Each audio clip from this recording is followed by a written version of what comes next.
হঠাৎ করে শুরু হলো হানাবি। একটার পর একটা রঙিন আতশবাজি রাতের আকাশকে আলোকিত করে তুলছে, আর আমি অবাক দৃষ্টিতে আকাশের দিকে তাকিয়ে আছি। 2026 সালে এটা আমার দেখা প্রথম হানাবি।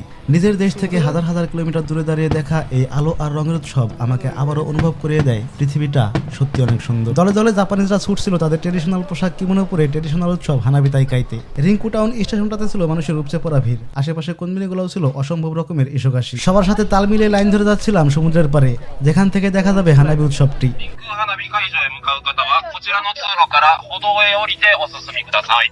রিঙ্কু হানাবি কাইজায় মুকাও কাতা ওয়া কোচিয়া কারা উরিতে কি করতেছে ভাই দেখছেন?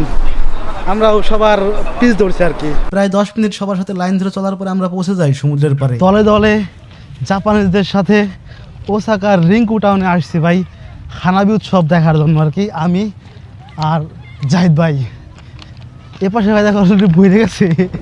আমরা অনেক আগে আসছি, এখন 4টা বাজে বিকাল, তাতেই এই অবস্থা। আর কিছুক্ষণ পরে হয়তো এখানে বসা দেখা পাবো না। একটু রিঙ্কু টাউনের পরিবেশটা দেখেন কত সুন্দর, এখানে সাদা সাদা পাথর আছে। রিঙ্কু টাউনে হানাবি আমি আজকে প্রথমবার দেখতেছি বা এখানে সাবধানে দেখতে হবে, বুঝছেন, নাহলে পা মাঝখানের সম্ভাবনা আছে। রিঙ্কু টাউন জায়গাটা হচ্ছে আমার এমনি পছন্দের, তার উপরে আবার এখানে হানাবি হবে মানে কি এটার বিশেষত্ব আছে ভাই। এখানে অন্যান্য জায়গার মতো কোনো গাছপালা বা কোনো বিল্ডিং দিয়ে আপনার ওই হানাবির ভিউটা নষ্ট হয় না। এখানে সম্পূর্ণ সমুদ্র, আমার সামনে সম্পূর্ণটাই সমুদ্র। ওই সামনে দেখতেছি কানসাই কুকো মানে কানসাই এয়ারপোর্ট, সামনে সুন্দর সমুদ্র আর এয়ারপোর্টের ভিউ দেখতে দেখতে আমরা বাকি 3 ঘন্টা কাটাবো এই পাথরের উপরেই বসে বসে। সময় যত এগাচ্ছে তত এই জায়গাটাতে আরো মানুষের ভিড় বাড়ছে। ভাই বিশ্বাস করবেন না, আজকে আমার জীবনে হানাবি দেখতে এসে সব থেকে বেশি কষ্ট হইতেছে ভাই।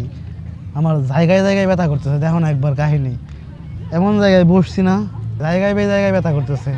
ওইদিকে জাপানিজরা কতক্ষণ ভাবে ইতা ইতা ইতা ইতা করে চিল্লে উঠে উঠছে, আর আমি ভাই আমার ভাই অসহ্য লাগতেছে। এখন জায়গায় জায়গায় ব্যথা, কিছু করার নাই, সব জায়গায় এরকম পাথর দেওয়া মানে মার্বেল বিচ আর কি। কিছুক্ষণ পরে দেখলাম জাপানিজ কিছু বাচ্চারা পাথরগুলো জড়ো করে বসার মতো কিছু একটা বানাচ্ছে, আর সেটা দেখে আশেপাশের মানুষ এবং আমি সহ একই কাজ শুরু করলাম। লাইক এরকম যারা বানাইতেছে দেখেন, এরা একদমই না থাকার থেকে কিছু থাকা ভালো। আল্লাহ নামে ঘুমাই যাবো এখন ভাই। জায়গায় জায়গায় ব্যথা করে ভাই, শুইলেও ব্যথা করে, বসলেও ব্যথা করে, দোষীয় কানা। আরও ঘন্টা, এখনো 1.5 ঘন্টা বাকি। 1 ঘন্টা পরে ভাই লাইফের আপডেট। বাইসা আছি, হালকা হালকা মাথা ব্যথা করতেছে, আর জায়গায় জায়গায় ব্যথাগুলো এখনও আছে। আর আমাদের পাশে লোকজন বেশি হয়ে গেছে। এই মহিলা মানুষ দেখেন এখানে কী বানাইতেছে, সামনে এসে পাথর দিয়ে ওরা এখানে বসবে আর কি, মানে সোফার মতো সিস্টেম করতেছে। আর এখন ওয়েদার এত সুন্দর হয়েছে, মানে এত সুন্দর হয়েছে।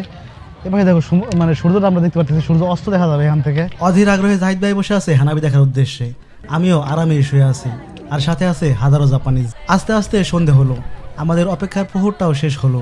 হঠাৎ করে আকাশটা রঙিন আলোতে ঝলমলে হয়ে উঠলো। একের পর এক আতশবাজির ফুল ফুটতে লাগলো রাতের আকাশ জুড়ে। মুহূর্তেই চারপাশটা ভরে গেল বিস্ময় আর আনন্দে। এটাই জাপানের গ্রীষ্মকালে সব থেকে সুন্দর ঐতিহ্য। এই সৌন্দর্য শুধু দেখা যায়, ভাষায় পুরাটা প্রকাশ করা যায় না। তবে আমার পাশে থাকা নেপালি লোকটা হয়তোবা প্রথমবারের মতো হানাবি দেখতে এসেছে। হানাবি দেখে খুশি হয়ে তার করা এই ডান্সটা আপনারা দেখলে হয়তোবা কিছুটা অনুভব করতে পারবেন বাস্তবে হানাবি কতটা সুন্দর। আমি এই হানাবি উৎসবটার প্রথম বাজি থেকে শেষ বাজি পর্যন্ত উপভোগ করছি। আরো একবার নিজেই সাক্ষী হয়েছি জাপানের এই সুন্দর কালচারটার। এরপরে আসে আমাদের বাসায় যাওয়ার পর্ব, আর এই বাসায় যাওয়ার পর্বটা না হয় আমার মধ্যে ইতিহাস হয়েই থাক। আজকের ভিডিওটা এই পর্যন্তই শেষ। দেখা হবে হয়তো অন্য কোনো টপিকে বা অন্য কোনো জায়গায় অথবা অন্য কোনো হানাবিতে।